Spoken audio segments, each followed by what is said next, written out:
शिव की चर्चा अहरनिश बढ़ती चली गई, लोग शिव के शिष्य बनते चले गए।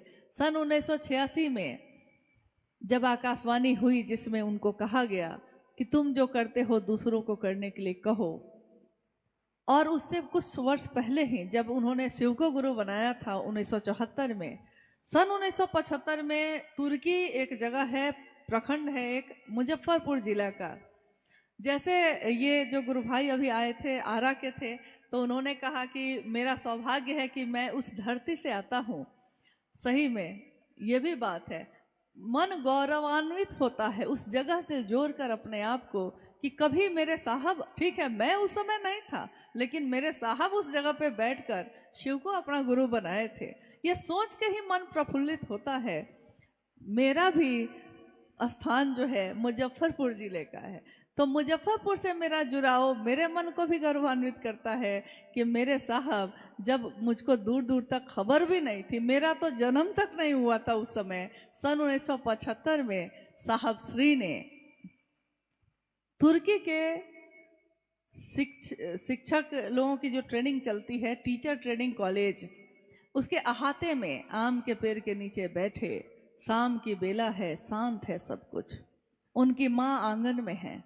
अभी भी बहुत सारे गुरु भाई गुरु बहन इन सभी स्थलों पे जाते हैं और देखते हैं कहाँ हुई थी ये घटना, ढूंढते हैं उस चीज को। तो वहाँ वो बैठे हैं, पान खाने की आदत हो गई थी, शादी हुई थी जहाँ, वहाँ के लोगों को पान खाने की आदत थी मनातू में।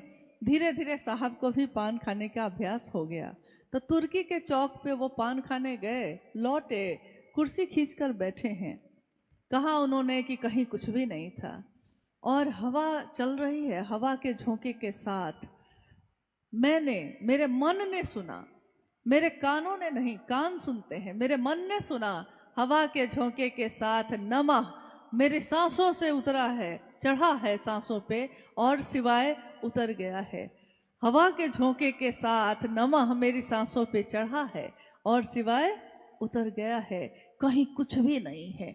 अचानक हुई इस अलौकिक घटना ने मुझको स्तब्ध कर दिया, साहब श्री कह रहे हैं, स्तब्ध कर दिया, मैं मूक हो गया, ये क्या हुआ है। और जब घबरा कर अकबका कर खड़ा हुआ, हाथ से चाबी छूटकर गिर गई। लेकिन उस तरफ मेरा ध्यान नहीं है, मेरा ध्यान तो इस पे है कि हुआ क्या अभी, और जो घटना हुई थी अभी अभी उसने मेरे मुख से कहवाया। मैंने कहा, बोल उठा मैं, अरे रे रे रे रे रे रे एकरे तक खोजत रहनी। उन्होंने कहा कि जब आदमी के जीवन में, जहाँ उसका जन्म होता है, जहाँ की उसकी बोली होती है, आदमी के जीवन में कुछ अचानक कुछ सुखद हो या अचानक कुछ दुखद हो, अचानक अगर तीव्र एहसास किसी चीज का होता है तो वो अपनी असली जबान पे आ जाता है, अपनी असली भाषा पे आ जाता है। जैसे एक व्यक्ति इंग्लैंड गया, रहने वाला था यहाँ का, इंग्लैंड गया, देखा कि सब अंग्रेजी में बात कर रहे हैं, तो वो धीरे धीरे अंग्रेजी में बात करने लगा, इतना बात करने लगा अंग्रेजी में कि वो भूल गया, अपनी भाषा को भी भूल गया। साहब ने कहा कि मेरे जिला का एक आदमी था जो ऐसे गया तो इतना अंग्रेजी बोला कि भाषा ही भूल गया। एक दिन उतर रहा था सीढ़ी से और ऊपर से ही पैर फिसल गया, अंग्रेजों के साथ रहते रहते पूरा अंग्रेज हो गया था, सूट वूट कोट पैंट और भाषा अंग्रेजी पूरी, अमेरिकन इंग्लैंड वाली, तो पूरी तरह अंग्रेज था। लेकिन उस दिन जब सीढ़ी पर से फिसला और गिरा जोर से नीचे, तो बोला कि माई गे माई इतना जोर से बोला कि सारे अंग्रेज देखने लगे कि ये कौन सी भाषा है जो इसने अभी बोली है। साहब ने कहा यही उसकी असली भाषा है जो उसने अभी बोली है।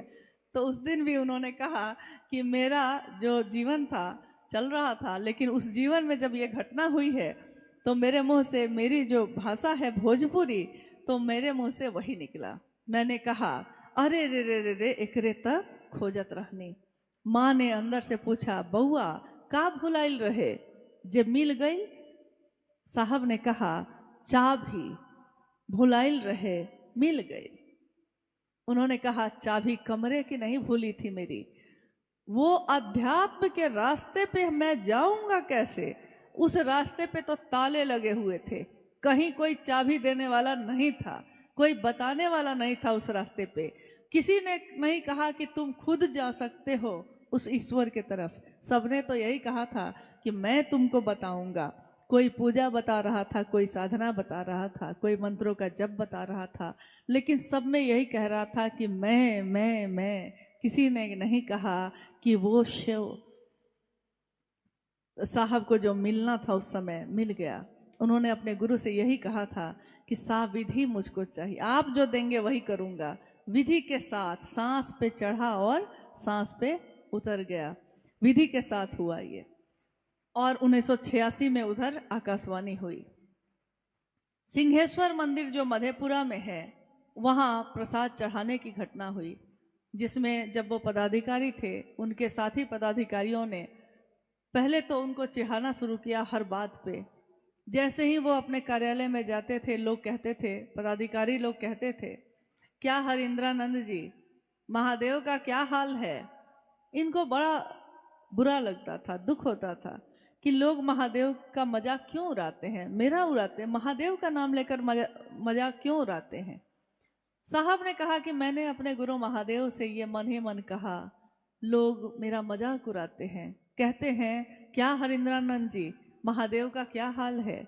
आवाज आई, ये कम है कि कोई तुमसे मेरा हाल पूछता है, तुमसे मेरा हाल पूछता है। किससे पूछा जाता है हाल? जो नजदीक होता है उसी से ना कोई हाल पूछता है। साहब के मन को आराम मिला। उसके बाद उन्होंने इस बात की चिंता ही छोड़ दी। कहा कि चाहे वो आपको चिढ़ाने के लिए ही सही, हो सकता है आप पे व्यंग करने के लिए ही सही, लेकिन नाम तो उसने महादेव का ही लिया है। गुलाब की पंखुड़ियों को मसलिए तब भी खुशबू ही देता है, काट के फेंक दीजिए तब भी खुशबू ही देता है, सजा लीजिए अपने घर में तब भी खुशबू देता है, डालियों पे खिला होता है तब भी खुशबू ही देता है।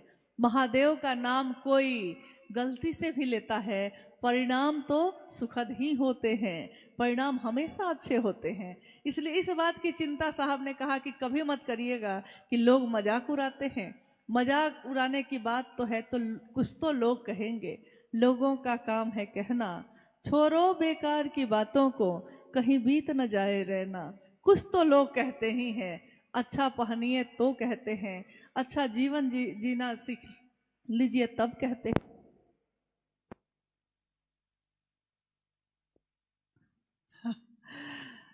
फटा हुआ पहनिए तब हंसते हैं। जीना मुश्किल है, कौन किस बात पे क्या कहेगा, बड़ा मुश्किल है। कुछ अच्छा कहते हैं, कुछ बुरा कहते हैं। लोगों की बात पे जाइएगा तो जी नहीं पाइएगा। साहब ने कहा इस बात की परवाह मत करना कभी कि लोग क्या कहते हैं। मैंने जो तुमको कहा है, मैंने जो सबको कहा है, किसी पे विश्वास करना ना करना, एक दिन हो सकता है मुझ पे भी विश्वास ना हो, मत करना, लेकिन मैंने जो कहा है मेरी बात पे विश्वास करना। और मैं शिवशिष का अपना रूप जो वो दिखा रहे हैं, मैं शिव का शिष्य हरिंद्रानंद ये कहता हूँ कि शिव को प्रणाम करने से ही कृतज्ञता ज्ञापित होती है। शिव की चर्चा करने से ही साधना या उपासना की सारी पद्धतियां पीछे छूट जाती हैं। शिव की चर्चा ध्यान की अनुपम विधा है। मैं शिव का शिष्य हरिनारायण ये कहता हूँ कि शिव से दया मांगना कृतज्ञता ज्ञापित करने का, भक्ति की अभिव्यक्ति का सबसे सुंदर तरीका है।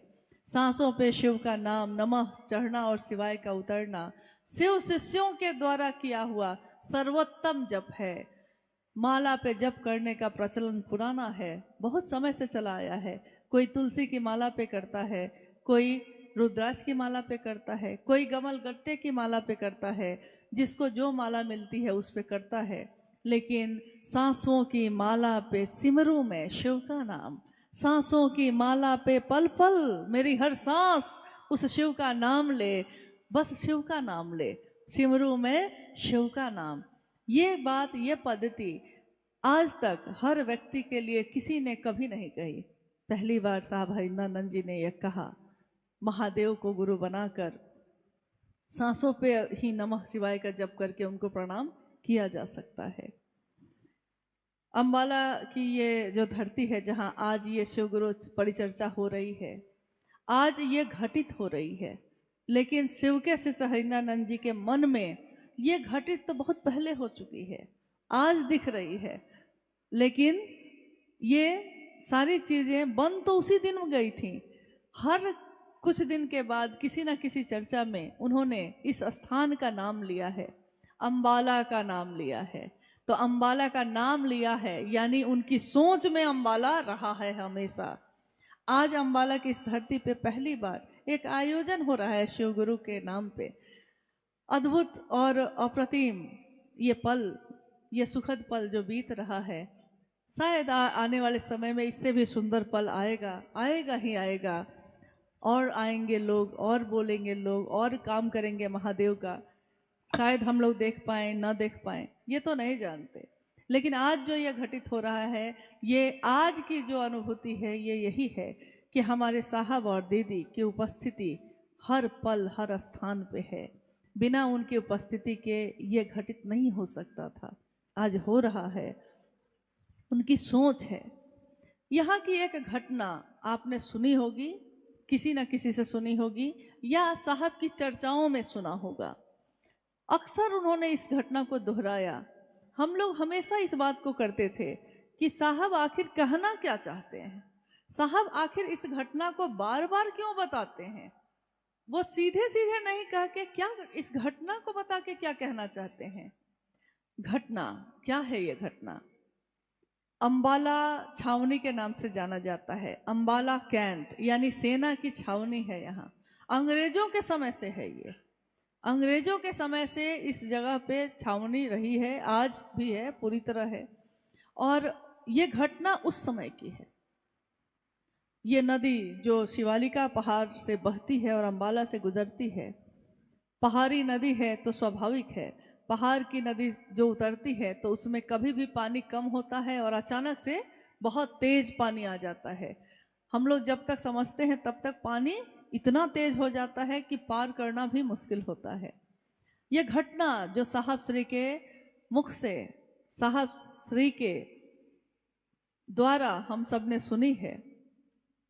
आज हम इस अम्बाला की धरती पे साहब के द्वारा उसी घटना को फिर से दोहराना चाहते हैं, सुनाना चाहते हैं, ताकि हमारा मन पूरी तरह इस बात को समझ सके कि आखिर उन्होंने क्या कहा, कब कहा, क्यों कहा।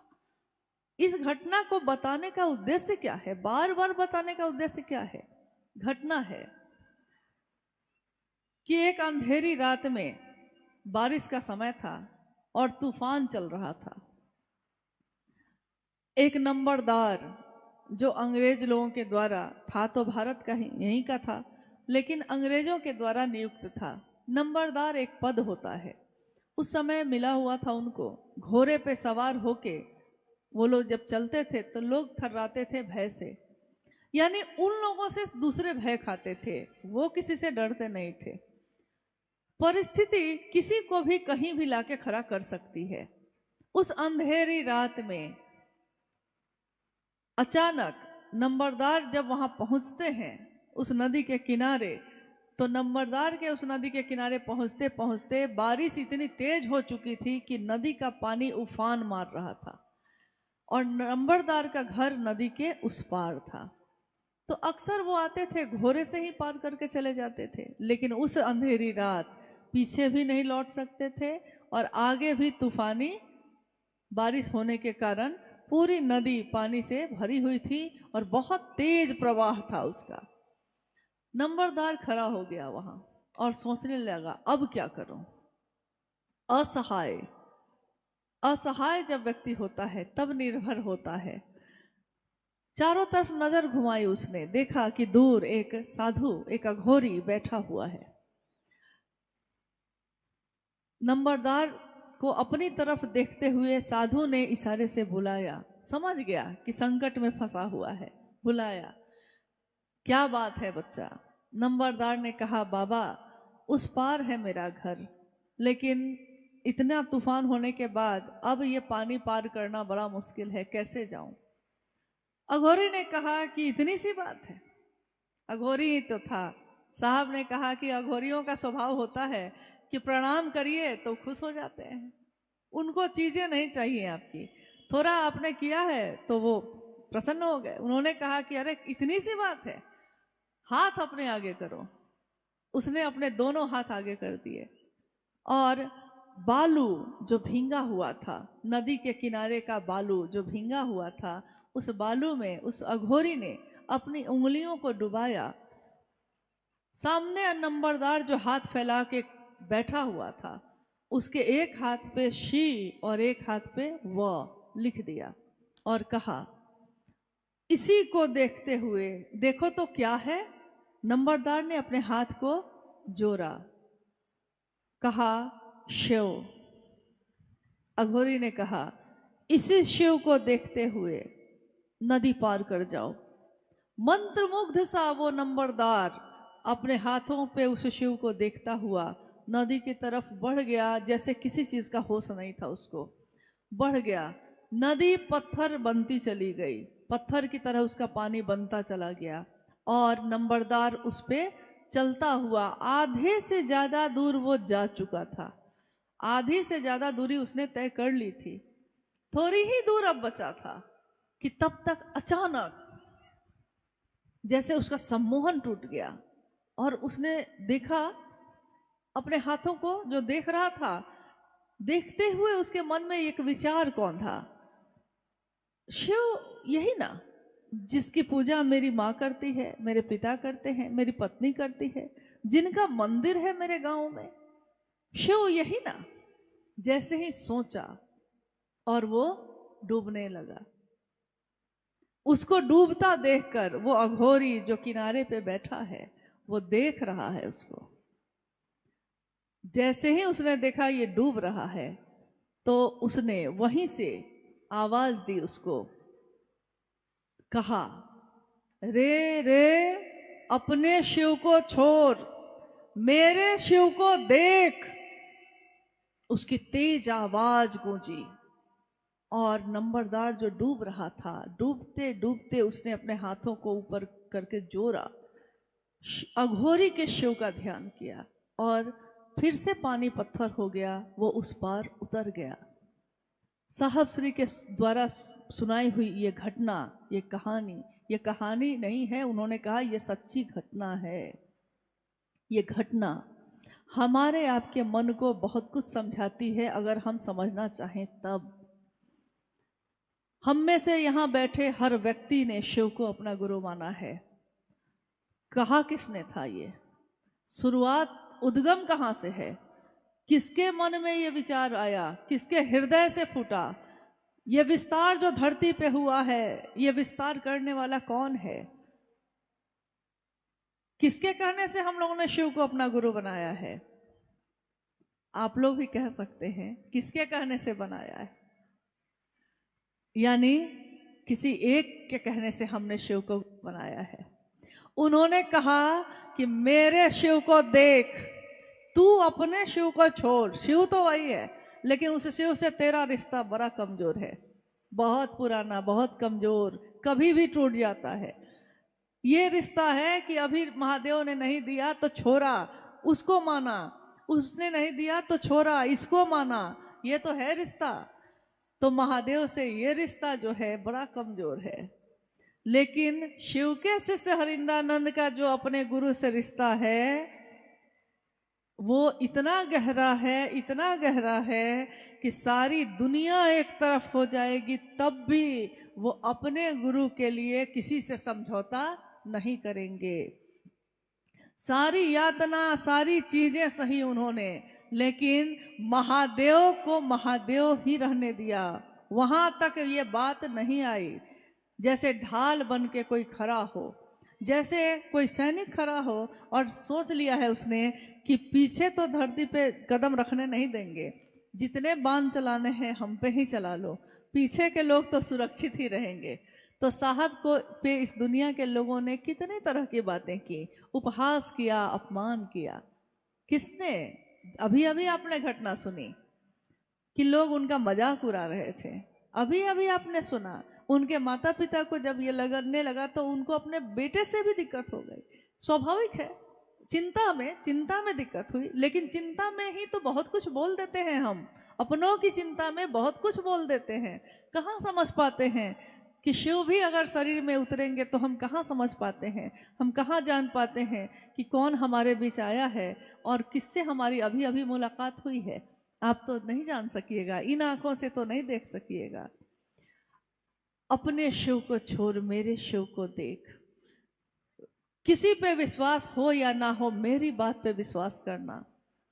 ये तीनों सूत्र सहायक हैं शिव को गुरु बनाने में। सहायक मतलब मदद करते हैं, लेकिन मुख्य चीज क्या है, कौन सी ऐसी मुख्य चीज है जिसकी मदद के लिए ये चीजें हैं।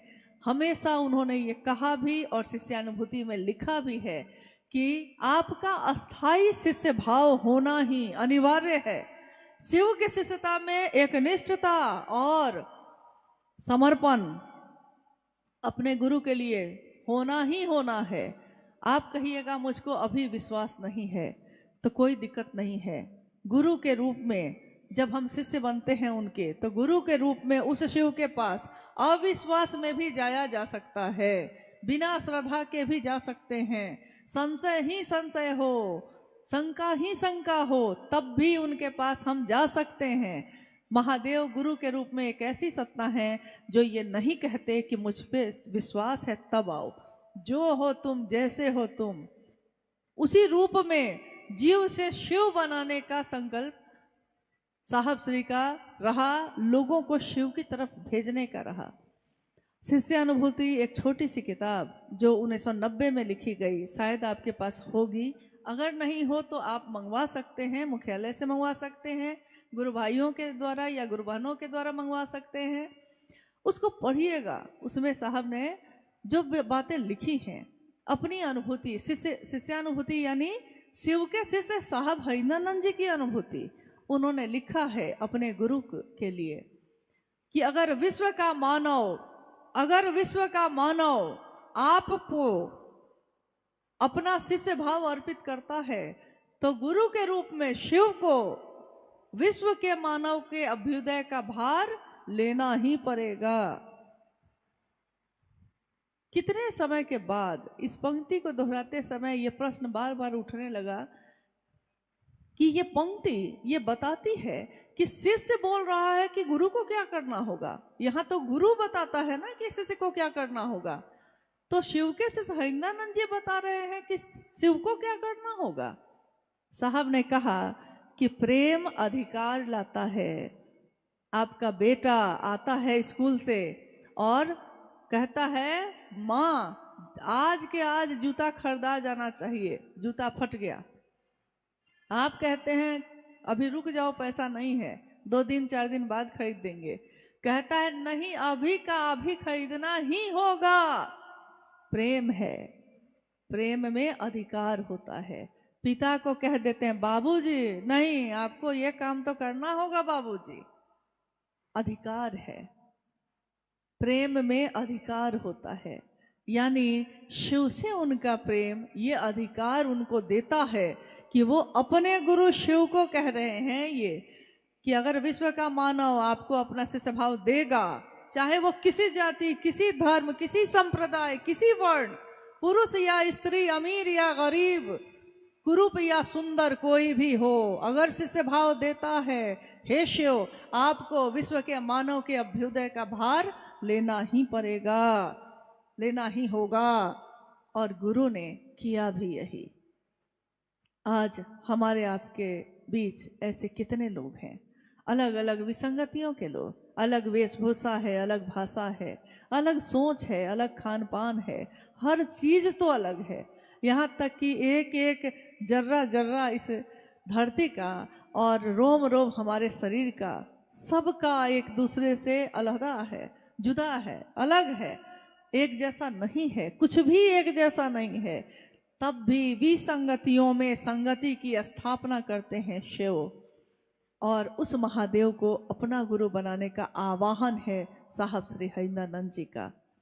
शिव के शिष्यता में जुड़ने के बाद 3 सूत्रों को करने का आग्रह किया जाता है कि ये 3 सूत्र आपके हमारे मन को एकाग्र करेंगे महादेव की तरफ। हम लोग सोचते हैं कि कोई बड़ी बात तो है नहीं, ये इसमें करना ही क्या है। आते हैं, बोलते हैं साहब हरिंद्रानंद जी ने 3 सूत्र दिए हैं, दया मांगना, चर्चा करना और प्रणाम करना। ठीक है भैया, आप सभी को प्रणाम और कह के उतर जाते हैं, इसमें है ही क्या। लेकिन इसमें दुनिया की कोई चीज छूटी हुई नहीं है। हर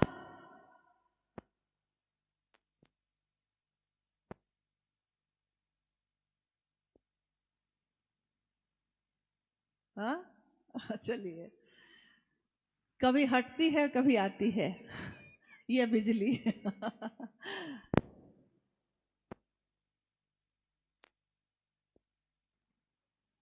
क्या हो रहा है, क्या भाई साहब क्या हो रहा है, आपको भी नहीं ना पता। देखिए करंट क्या, ऊर्जा, ऊर्जा है ना, ये भी क्या करेगी कुछ नहीं मालूम है। ऊर्जा को संभालने का ज्ञान नहीं हो तो जिसके हाथ में होती है वो ताकत उसी हाथ को जला देती है। संभालने का ज्ञान कितना जरूरी है, हर चीज में ज्ञान कितना जरूरी है। शिव से दया मांगना पहला सूत्र है। हम लोग प्रतिदिन अपने जीवन में करते हैं, करने जैसा, मशीन की तरह करना है इसलिए कर लिया है, मशीन की तरह कर रहे हैं। मशीन में यानी टेप रिकॉर्डर में प्रेम के गीत बजते हैं, लेकिन मशीन को प्रेम किसी से नहीं होता। मशीन में दुख के, शोक के, रोने के गाने बजते हैं, लेकिन मशीन की आंखों से आंसू नहीं बहते।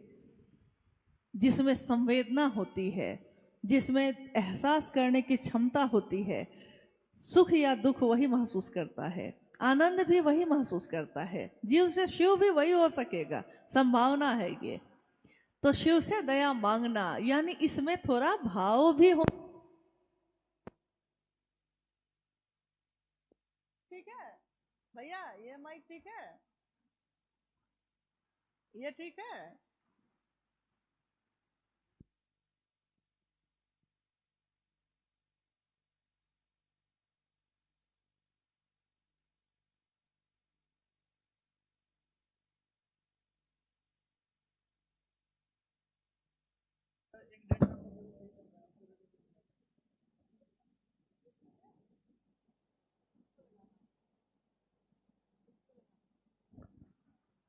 कोई बात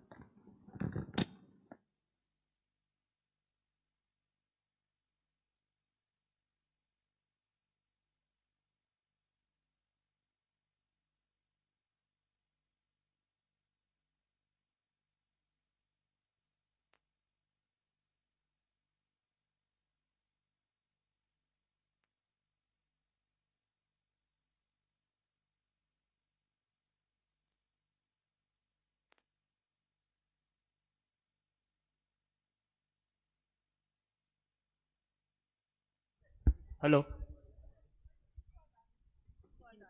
दीजिए, नहीं इसको हटा ही दीजिए कोई बात नहीं, कोई बात नहीं, ठीक है, छोड़ दीजिए, छोड़ दीजिए उसको।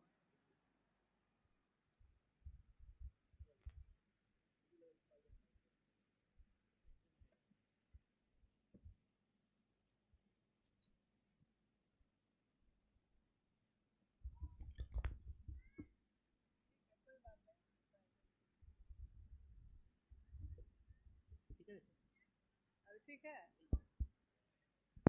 मत दीजिए आप वो लगता है स्टैंड हमको सुनने, मत दीजिए, छोड़ दीजिए, छोड़ दीजिए, कोई बात नहीं है।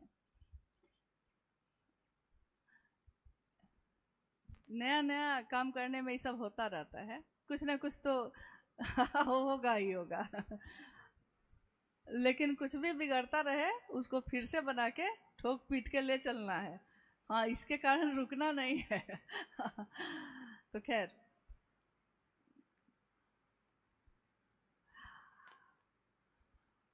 हम लोग बात कर रहे थे तीनों सूत्र के बारे में।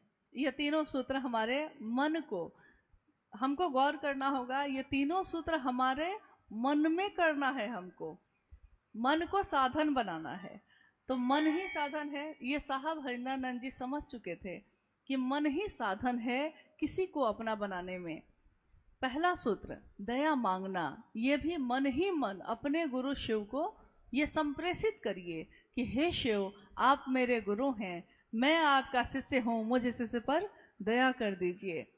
बार बार मन का ये संप्रेषण, हमारे मन को जो बिखरा हुआ है दुनिया में, चारों तरफ भटका हुआ है, एक ही बार में मन कितनी जगहों पे है, ये पूरी तरह महादेव के तरफ ये मन उन्मुख कैसे हो, इसके लिए बार बार मन का ये संप्रेषण अपने गुरु शिव को, याद रखिएगा, मन का संप्रेषण। और मन से किसी चीज को कहीं भेजने के लिए तो मन को उस चीज पे टिकाना पड़ता है। यहाँ तक कि हम मंदिरों में भी अगर जाते हैं कभी, तो हमारे माता पिता हमेशा कहते रहे कि बउआ आंख बंद करो, आंख बंद करो, हाथ जोड़ो और अपना पूरा ध्यान लगाओ महादेव पे। नहीं, मूर्ति है लेकिन सामने है, आंख क्यों बंद करवा रहे हैं भाई, आंख खोल के कहिए। नहीं, कभी भी आपने देखा होगा कोई साधना या कोई इस तरह की पद्धति लोग आंख बंद करके करते हैं। क्यों ऐसा करते हैं?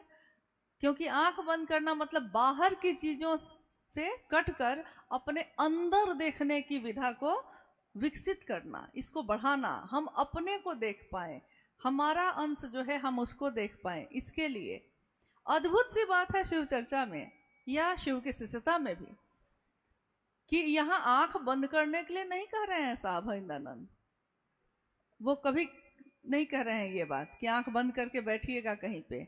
वो कह रहे हैं कि मन ही मन अपने गुरु शिव से दया मांगिए। और ये दया मांगने का जो तरीका है, ये दुनिया में आप कोई भी काम करते हुए कर सकते हैं। खेत में खेती करते हुए, घर में खाना बनाते हुए, सफाई करते हुए, रोड पे जाते हुए, फैक्ट्री में काम करते हुए, ऑफिस में बैठे हुए, बिजनेस करते हुए, दुनिया का कोई भी काम करते हुए हमारा मन तो उससे जुड़ा ही होता है जो मेरा अपना होता है। और महादेव मेरे अपने हो जाएं, हुए नहीं हैं, होने की कोशिश में है, हो जाएं, इसके लिए बार बार पहला सूत्र जो है उसको, उसकी आवृत्ति ली जाती है। जैसे गाड़ी जो चलती है, पहला गियर अगर उसका नहीं लगाइएगा तो उसके बाद दूसरा, तीसरा, चौथा, पांचवा कोई गियर नहीं लग सकेगा। पहला गियर साइलेंट होता है, पहला गियर ऐसे लगा के लोग छोड़ देते हैं, उसके बाद दूसरा तीसरा गियर लगाते हैं। गाड़ी चलाना मतलब हम थोड़ा सा सीखे थे, ज़्यादा नहीं, लेकिन उसमें मैंने देखा था यही, साहब ने भी यही कहा कि दया मांगना यानी शिव शिष्यता के भाव में अपने मन को ले जाने की पहला कदम, पहली प्रक्रिया महादेव से दया मांगना। अगर मन सीख जाता है तो फिर क्या होता है? दूसरा सूत्र शिव की चर्चा, दूसरों को समझाना और बताना ताकि मेरा मन भी समझ सके। कभी कभी आपने ये पंक्ति सुनी होगी, दो धारी तलवार है, दो धारी तलवार है, तो लोग कहते हैं दो धारी तलवार मतलब तलवार तो काटती है, लेकिन ये दो धारी तलवार काटती नहीं है, जोड़ती है, दोनों को एक साथ प्रभावित करती है, जो बोलता है उसको भी, जो सुनता है उसको भी, दोनों के मन को शिव भाव से आप्लावित करती है। शिव की चर्चा स्वयं को और समूह को, यानी जो सुन रहा है उसको भी, जो बोल रहा है उसको भी, अगर दोनों को शिव भाव से आप्लावित ना करे तो शिव चर्चा का कोई फायदा नहीं। अगर मेरे मन को ही नहीं डुबा सका वो महादेव में, घेरे में ही नहीं ले जा सका महादेव के, तो क्या फायदा हुआ? कोई फायदा नहीं। शिव की चर्चा शिव के लिए करना, आज तक तो हम लोगों ने सुना था अपने लिए करना, दूसरे के लिए करना, बेटा के लिए, बेटी के लिए, परिवार के लिए करना, महादेव के लिए करना। क्या हम ऐसा कर सकते हैं? क्या हमारे ये करने का कोई परिणाम है? करके तो देखना पड़ेगा। इसके लिए मिठाई मीठी है, खा के देखना पड़ेगा। ट्रेन मिलती है जाने के लिए, ट्रेन पकड़ना पड़ेगा। इसके लिए परिणामदायक है ये, इसके लिए करना पड़ेगा। करने पे ना दया, पहला सूत्र। हम कहते हैं महादेव दया करेंगे तब ना हम करेंगे, और साहब कहते हैं करोगे तब ना दया होगी। इंतजार में बैठे हैं कि महादेव दया करेंगे तब हम जाएंगे, और साहब कह रहे हैं कि करिए तब ना दया होगी। दया होगी किस पे? शिष्य पे ना। तो शिष्य जब करेगा तभी ना दया होगी। तो पहला सूत्र और दूसरा सूत्र दोनों शिव के घेरे में नहीं हो तो नहीं कर सकते। तीसरा सूत्र, शिव को प्रणाम करना।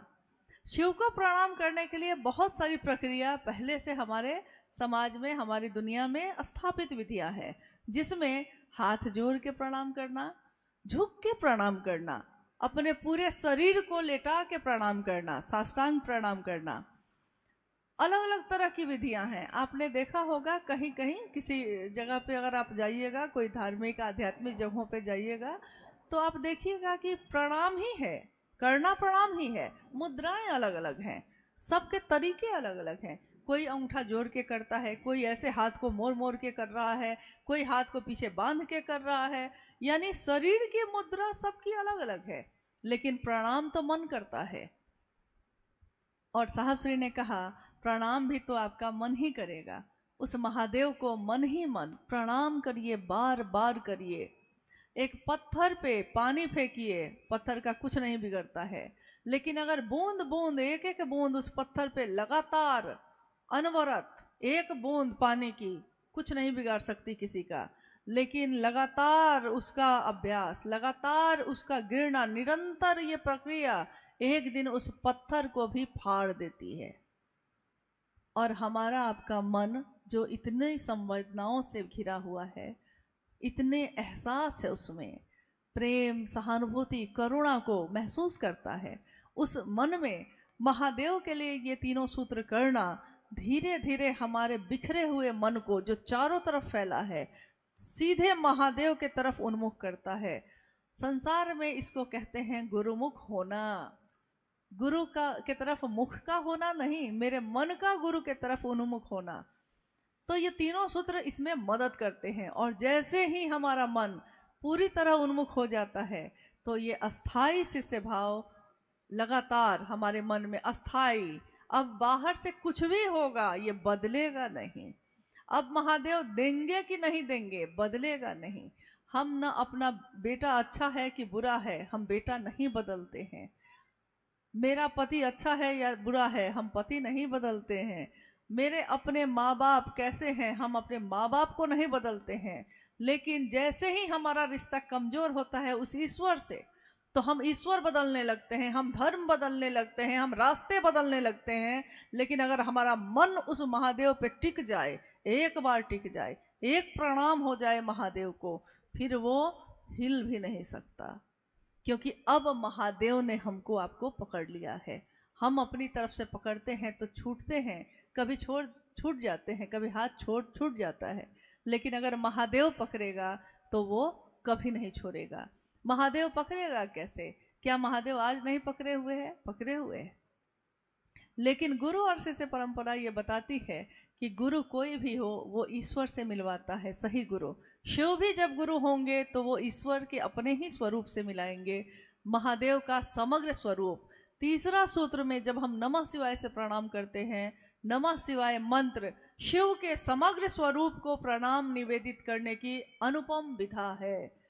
ऐसी विधा जो शिव के संपूर्ण स्वरूप को प्रणाम करती है एक साथ।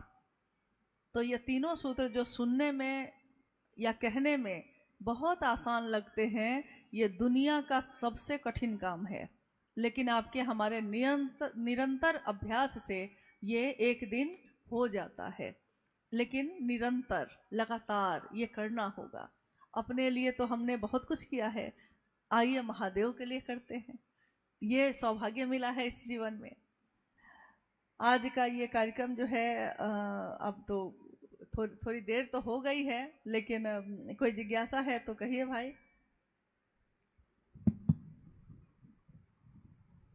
अम्बाला के गुरु भाईवा ने एक जिज्ञासा दीदी रखी है। गुरु में पांचों शक्तियां का समावेश माना गया है, इच्छा, ज्ञान, क्रिया, चित्त और आनंद। इन पांचों पर विस्तार पूर्वक समझाने की कृपया की जाए। आओ चलें शिव की ओर में। इस पे एक आलेख भी है। गुरु में 5 शक्तियों का समावेश माना गया है, इच्छा, ज्ञान, क्रिया, चित्त और आनंद। इच्छा, ज्ञान और क्रिया शिव की नियामक शक्ति कही गई है। इच्छा यानी शिव ने इच्छा की है तो सृष्टि बनी है, ज्ञान दिया है तो सृष्टि चल रही है। इच्छा, ज्ञान और क्रिया से ये सारी चीजें हो रही हैं। ईश्वर का ये रूप माना गया है, ईश्वर की ताकत मानी गई है इसको। चित्त और आनंद, ये चित्त मतलब चेतना की बात हो रही है। चित्त मतलब हम कहते हैं मेरा चित्त नहीं कर रहा है, मतलब मेरा मन नहीं कर रहा है, तो ये इससे नहीं संपर्क है इसका। चेतना, हमारी चेतना, हमारा चित्त, जो आनंद, आनंद कहाँ मिलता है? महादेव के आश्रय में ही जाके मिलता है। आदि शंकराचार्य ने आज से सैकड़ों वर्ष पूर्व जब पूरे भारत का भ्रमण किया था, तो उन्होंने शिव के लिए जो श्लोक लिखे शिव के गुरु स्वरूप पे, उसमें चिदानंद मूर्ति लिखा है। चिदानंद यानी उन्होंने इच्छा, ज्ञान और क्रिया नहीं लिखा है, सतचित नहीं लिखा है, चिदानंद लिखा है, चित्त और आनंद। गुरु के रूप में चित्त और आनंद की मूर्ति है शिव। गुरु के रूप में वो विवेक पूर्ण दान देते हैं। ईश्वर के रूप में हमारी सारी मनोकामनाओं को पूर्ण करते हैं, बिना विवेक को ज्यादा रखे। जो उनकी आराधना कर रहा है, तपस्या कर रहा है, उसकी मनोकामना की पूर्ति वो कर रहे हैं, लेकिन गुरु के रूप में विवेक पूर्ण दान देते हैं। जो हमारे लिए अच्छा होगा, सही होगा, गुरु वही देंगे। जो हमारे लिए हितकर नहीं होगा, गुरु वो नहीं देंगे। कोई भी, हमारा बच्चा भी अगर चाकू मांगता है, हम नहीं देते। हमको पता है कि उसका हाथ कट सकता है, बच्चे को नहीं पता। तो बच्चे के नज़र में तो हम अच्छे नहीं हुए। अच्छा तो वो होगा कि जो मांगे वो दे देंगे, जो मांगा है सो दे दिया है। तो देखिएगा कि धीरे धीरे वो समझ ही नहीं पाता है कि हमको करना क्या है। गुरु का ये स्वरूप ये बताता है। गुरु के और भी रूप माने गए हैं, सदाशिव भी, पंचानन भी, दक्षिणामूर्ति भी। शब्द से अगर पकड़ते हैं तो हम कहते हैं कि दक्षिणामूर्ति यानी दक्षिण मुख करके बैठे हुए, चूंकि इसको हिमालय उत्तर में है, इस तरह से देखा गया है। लेकिन गुरु के रूप में भी वो कण कण में हैं। उनकी करुणा का ही एक भाग है दया भाव। दया का भाव करुणा का ही भाग है, और पहला सूत्र में हम दया ही मांग रहे हैं। शिव की चर्चा जब दूसरों से करते हैं, यानी हम आपसे करते हैं, आप हमसे करते हैं, हम लोगों से के द्वारा जब किसी से होता है तो वो कुछ पूछता है, हम उसका उत्तर देते हैं। ये जिज्ञासा और उत्तर देना, ये हमारे मन में ज्ञान का प्रवेश करवाता है। कितनी बार आपने देखा होगा, हमारी आपकी अनुभूति है ये, कि हम जब किसी से बात करते हैं महादेव की, और अगर वो कोई ऐसा प्रश्न पूछता है, ऐसी जिज्ञासा पूछता है जिसका उत्तर हमको नहीं आता, और आप देखिएगा कि अचानक ही आप बोलने लगते हैं, कुछ भी कहने लगते हैं, और आप जो कहते हैं सामने वाला उसी से समझ जाता है। बाद में आप सोचते हैं कि इस प्रश्न का उत्तर तो मैंने कहीं पढ़ा नहीं था, मुझको तो आता नहीं था, फिर ये कैसे वो संतुष्ट हो गया, ये उत्तर मेरे मुंह से निकला कैसे। यानी ज्ञान जो सूक्ष्म है, सूक्ष्माति सूक्ष्म सत्ता है शिव, ज्ञान के रूप में भी वो सूक्ष्म रूप से एक मन से दूसरे मन में ये लगातार ज्ञान का संचरण हो रहा है। और महादेव को प्रणाम करने की जो विधा है वो भी पूरी तरह ज्ञान की मूर्ति को ही आप प्रणाम कर रहे हैं, महादेव को ही कर रहे हैं। पंचाक्षर मंत्र शिव का प्राण मंत्र है। शिव से ही निश्रित सारी चीजें हैं, जितनी भी चीजें हैं सब शिव से निश्रित हैं। तो स्वाभाविक है कि ज्ञान की धारा अगर वहां से नहीं निकली होगी तो दुनिया में ज्ञान हो ही नहीं सकता था।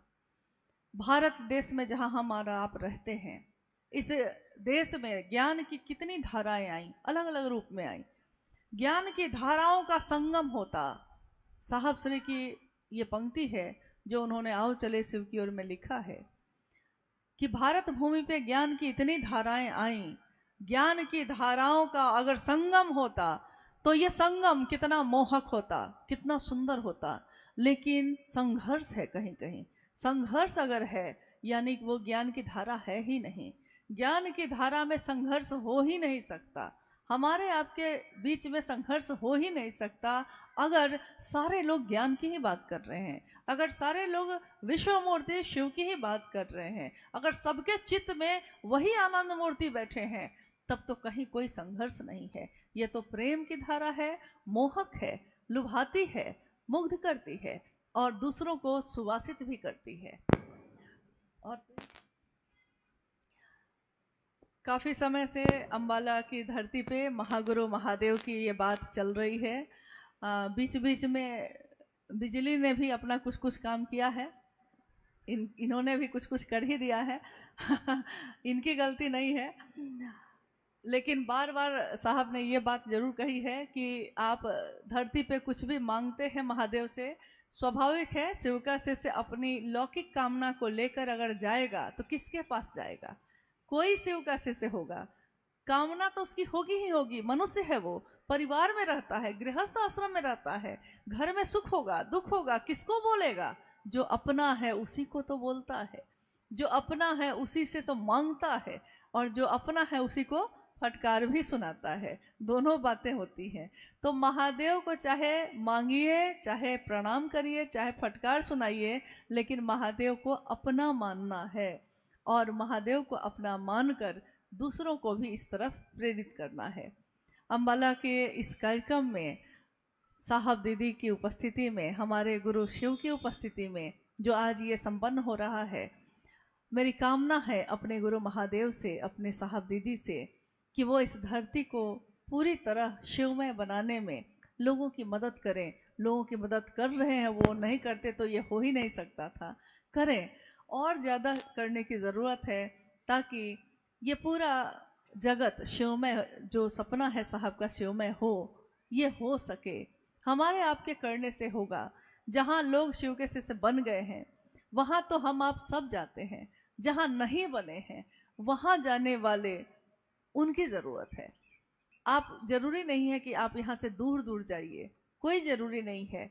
आप कहीं भी खड़े हो जाइए और आप अपने चारों तरफ देखिए, लोग ही लोग हैं। आदमी की कमी नहीं है, बताने वाले की कमी है। कहीं से हम लोग गुजरे हैं, कहीं भी रुके हैं, महादेव की बात जिससे भी की है उसने महादेव को अपना गुरु बनाया ही बनाया है। ये क्यों होता है? जब आप महादेव से दया मांग के इस काम को करते हैं। महादेव की दया ही आपके पथ को प्रशस्त करती है, सारी बाधाओं को दूर करती है। और महादेव एक ऐसी सत्ता है जिसने आपसे हमसे कोई चढ़ावा नहीं मांगा है, कुछ भी नहीं मांगा है, दिया ही दिया है। तो सब कुछ दिया है जिसने, हम उसका नाम भी नहीं ले रहे हैं, उसके काम भी नहीं आ रहे हैं, ये तो सही बात नहीं है। उसके काम आ सकें, सबके लिए तो हमने किया ही किया है। महादेव के लिए कर सकें, उनके काम आ सकें, और महादेव के इतने काम आए, इतने महादेव के अपने हो जाएं कि कोई अगर कहता भी हो कि अरे महादेव ने दिया ही क्या, तो आपके हमारे मुंह से ये निकल सके कि उनसे एक पल में कैसे बिछड़ जाए हम, जिनसे मिलने में हमको जमाने लग गए, इतना समय लग गया, तब कहीं महादेव अपने हो सके हैं। तो अब जब अपने हो गए हैं तो पूरी तरह उनके होके बन के रह सके, उनका काम कर सके, इसी की याचना है, इसी का आग्रह है आप सभी गुरु भाई गुरु बहनों से। आप सभी के चरणों में प्रणाम है, आप सबको मेरा प्रणाम। महादेव से मिलने के लिए भाव स्तर पे ही संपर्क हो सकता है। महादेव को गुरु बनाने के लिए विश्वास या अविश्वास दोनों चलेगा, परंतु अगर हम चाहते हैं जुड़ाव हो जाए, एक रिश्ता बन जाए, तो ये रिश्ता बनाने के लिए भाव जरूरी है। ये भाव होगा कैसे? क्योंकि अभी आपने लगातार सुना कि 3 सूत्रों के बारे में सुना। 3 सूत्र करते क्या है? ये 3 सूत्र हमको करना क्यों है? किसके कहने से कर रहे हैं और इसका परिणाम क्या होगा? थोड़ा आइए हम लोग उस पर रोशनी डालते हैं, जितना भर मेरा सामर्थ्य है, क्योंकि सामर्थ्य महादेव का असीम है, हमारी आपकी सीमा है। उसके आगे समझना होगा तो महादेव से ही संपर्क करना होगा। जितना भर हम लोगों ने साहब और दीदी से जाना है, उतना भर बताने की कोशिश करते हैं। जब साहब ने देखा कि शिव जगह है और दुनिया सोई है, तो साहब के मन में एक आध्यात्मिक आह्लाद पैदा हुआ। आध्यात्मिक आह्लाद का अर्थ होता है जो दिल में पैदा हो, खुशी पैदा हो गई है दिल में, आह्लाद, आनंद। और इस आनंद में वो इतना डूब गए हैं कि वो चाहते हैं कि दुनिया का हर व्यक्ति इसमें डूब जाए। ये चाह रहे हैं साहब। चाहत देखिए क्या है, शिव के लिए शिव को चाहना, यह है चाहत उनकी। और जब आध्यात्मिक आह्लाद पैदा हुआ तो उन्होंने देखा कि दुनिया के लोग तो महादेव के लिए सोए हुए हैं, लोगों के दिल में महादेव है, महादेव का बीज है, परंतु वो बीज चुपचाप एक कोने में पड़ा हुआ है। सबके दिल में भाव प्रकट है, लेकिन किसके लिए? सबके दिल के भाव प्रकट है मेरा पति, मेरी पत्नी। पति का भाव है, पत्नी का भाव है, मेरी माँ, मेरे पिता, यहाँ पुत्र का भाव है, पुत्री का भाव है, मेरा भाई, बहन का या भाई का भाव प्रकट है, दुश्मन, मेरा दुश्मन, दुश्मन का भाव भी प्रकट है, मेरा मित्र है, मित्रता का भाव भी प्रकट है।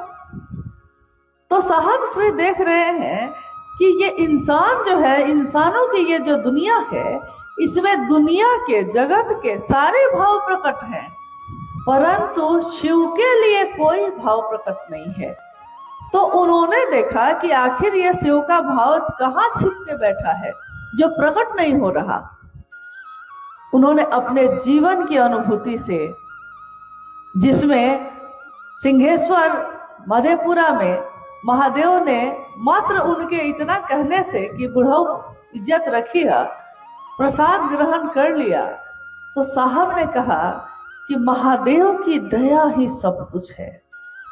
उन्होंने अपने जीवन के 1974 में जब उन्होंने शिव को गुरु माना, उस समय से लेकर 1986-82 तक में जो चीजें घटित हुई थी, देखा था, उस आधार पर उन्होंने कहा कि सब कुछ किया जा सकता है, परंतु अगर आप दुनिया की मदद करना चाहते हैं, अगर आप लोगों का कल्याण करना चाहते हैं, अपना भी दूसरों का भी, तो इसमें शिव मदद करते हैं, बहुत ज्यादा मदद करते हैं। तो उन्होंने पहला सूत्र बनाया। पहला सूत्र क्या है? सबको ही को पता है। पहला सूत्र क्या है, जिसमें हम क्या बोलते हैं? मन ही मन अपने गुरु शिव से हम बोलते हैं। क्या बोलते हैं? दया मांगना बोलते हैं, बस इतना ही बोलते हैं। कभी भी पूरी की पूरी बात सुनिए, कभी भी पूरी बात समझिए। पहले सूत्र में हम क्या बोलते हैं? बोलिए आप लोग, क्या बोलते हैं? मन ही मन की बात हो रही है, तो मन ही मन आप हम कहते हैं, हे शिव, आप मेरे गुरु हैं, मैं आपका शिष्य हूं, मुझ शिष्य पर दया कर दीजिए, यही कहते हैं। हे शिव, आप मेरे गुरु हैं। आप किसके हैं? दुनिया के हैं, जगत गुरु हैं, महागुरु हैं, गुरुओं के गुरु हैं, परंतु हे शिव, आप मेरे गुरु हैं। यहाँ अब दुनिया नहीं है, कौन है? मैं। और कौन है? मेरे गुरु। तो मैं और मेरे गुरु, मैं अपने गुरु शिव से ये कह रही हूँ, हे शिव, आप मेरे गुरु हैं, मैं आपका शिष्य हूँ। ये मैं जो है, ये मैं कौन है? साहब ने कहा कि अगर आपके दोनों हाथ बदल दिए जाए, आपके शरीर का अंग प्रत्यंग बदल दिया जाए, आंखें बदल दी जाए, किडनी बदल दिया जाए, दिल बदल दिया जाए, तब भी आप रहिएगा कि नहीं? उन्होंने पूछा तो सबने कहा रहेंगे।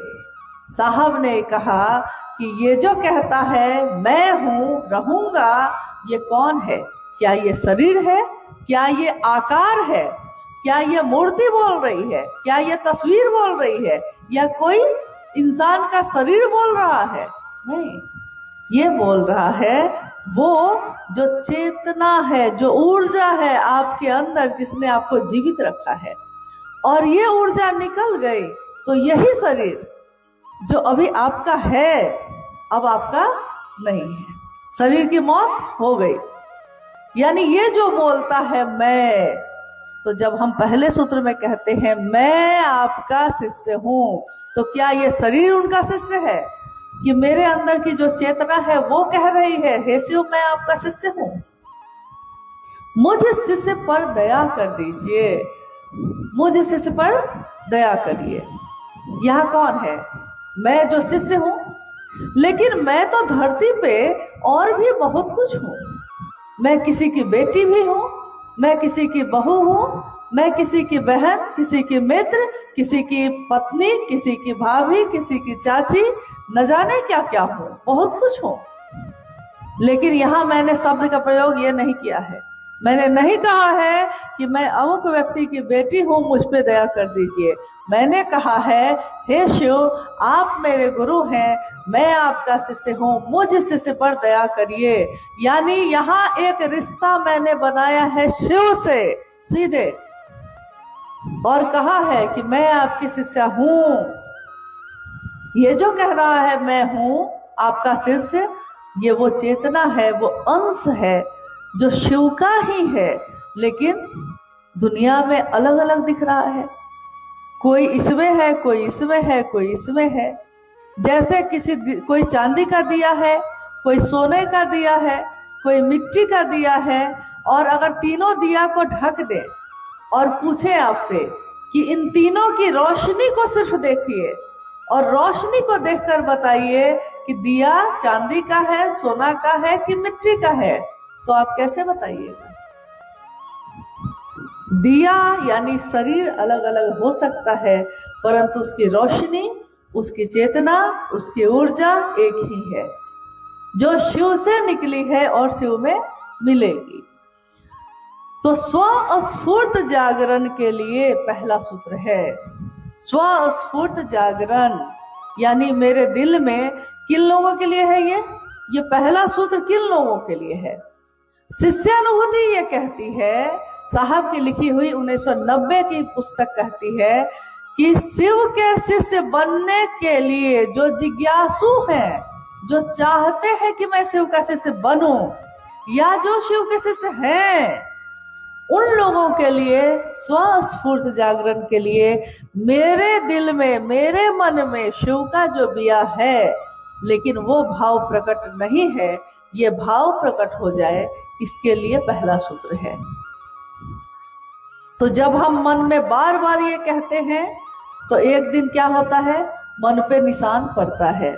जैसा अभी अनु भैया आपको कह रहे थे कि कुएं के मुंडेर पे एक नाजुक सी रस्सी, पतली सी रस्सी, रसरी आवत जात है, सिल पे परत निशान। रसरी पतली सी है, आई है और गई है, पत्थर तो कठोर है, सबसे कठोर तत्व है, लेकिन निशान किसका पड़ा? पत्थर का कि रस्सी का? रस्सी का, क्योंकि वो बार बार आई है और गई है, बार बार फेरा गया है उसको।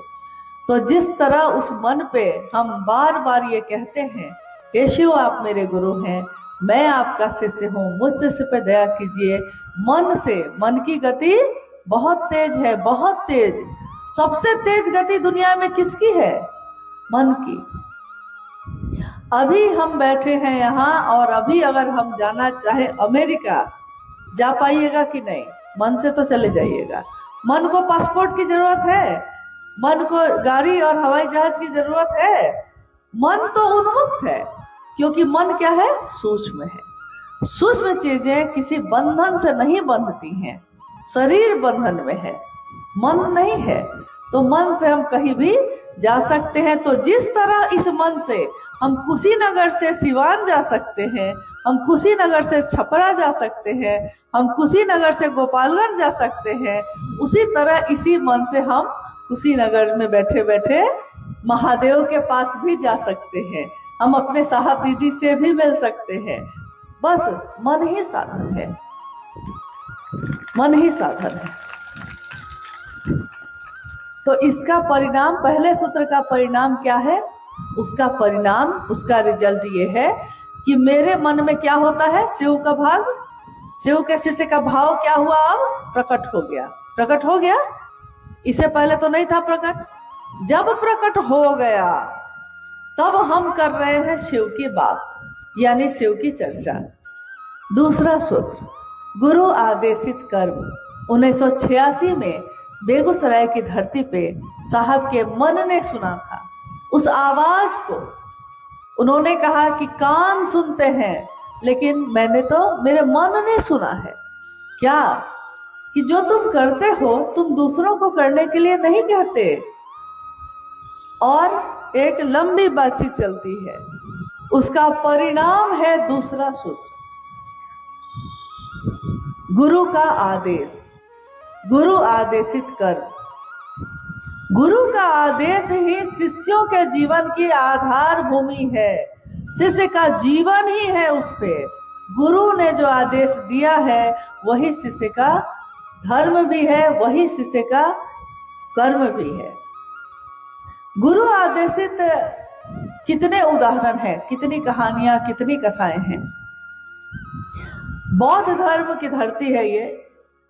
बहुत सारे धर्म, बहुत सारी धाराएं आई हैं। उसमें एक जैन संप्रदाय हुआ, वो बना ही था इस बात पे कि एक गुरु हुए उसके। एक बार क्या हुआ कि एक व्यक्ति गरीब शरीफ एकदम आया और उसने कहा कि मैं आपका शिष्य बनना चाहता हूँ। गुरु उस समय बहुत भीड़ में थे, बहुत सारे शिष्यों ने घेर रखा था उनको। तो गुरु ने कहा कि अभी जाओ ना, बाद में आना। लेकिन वो खड़ा रहा, बार बार कहता रहा कि मैं आपका शिष्य बनना चाहता हूँ, आदेश करिए। अंत में गुरु ने थक कर सोचा कि पीछा तो छोड़ेगा नहीं, तो उन्होंने कहा कि ऐसा करो कि जाओ, उस आंगन में धान रखा हुआ है, धान कुटो।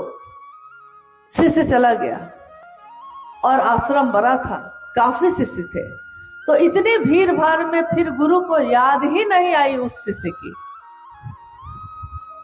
कुछ बरस बीत गए और गुरु अब वृद्ध हो गए, तो उन्होंने सारे शिष्यों को बुलाया और कहा कि मैंने आज तक तुमको जो पढ़ाया है, सिखाया है, उसमें से सबसे सुंदर चीज जो तुमने सीखी है वो इस बोर्ड पे लिखो। सारे शिष्य आकर जिसके मन में जो चीज सबसे ज्यादा भारी थी लिखने लगे। जब सारे लोग लिख चुके, गुरु ने पूछा कि सारे शिष्य लिख चुके, कोई बचा तो नहीं, कोई छूट तो नहीं गया। तो एक शिष्य ने कहा कि एक छूटा हुआ है। कौन? तो जी कुछ बरस पहले आया था, तो आपने उसको कहा था धान कूटो जाकर, और वो आज भी धान कूट रहा है। उसको बुलाया गया तो उसको भी कहा गया कि तुमने आज तक जो सीखा है वो इस पे लिखो। इतने शास्त्र पढ़े गए, इतनी किताबें पढ़ी गई, इतने ग्रंथ का ज्ञान अर्जित किया गया, तुमने क्या पढ़ा है? तुमने जो पढ़ा है जरा लिखो। उस शिष्य ने कहा कि जी मैंने तो धान कूटने के अलावा कुछ किया ही नहीं, मैंने तो सुना ही नहीं, देखा ही नहीं कुछ और कि और लोग क्या कहते हैं या क्या सुनते हैं। इसलिए मैं तो अनपढ़ गंवार हूं, मैं क्या लिखूंगा। मैंने तो इसके सिवा और कुछ जाना ही नहीं कि गुरु ने जो आदेश दिया वही करना है। और उसने धान कुटो ही लिखा, गुरु का आदेश लिखा, गुरु का आदेश जो है वो लिखा। उस नाम पे ही वो पूरा संप्रदाय बन गया और गुरु के गद्दी पे भी वही बैठा, जबकि सब बड़े ज्ञानी ज्ञानी थे। यानी गुरु के सामने ज्ञानी बन के नहीं जाना है, गुरु के सामने गुरु आदेश अनुसार हम कर सके ये बन के जाना है।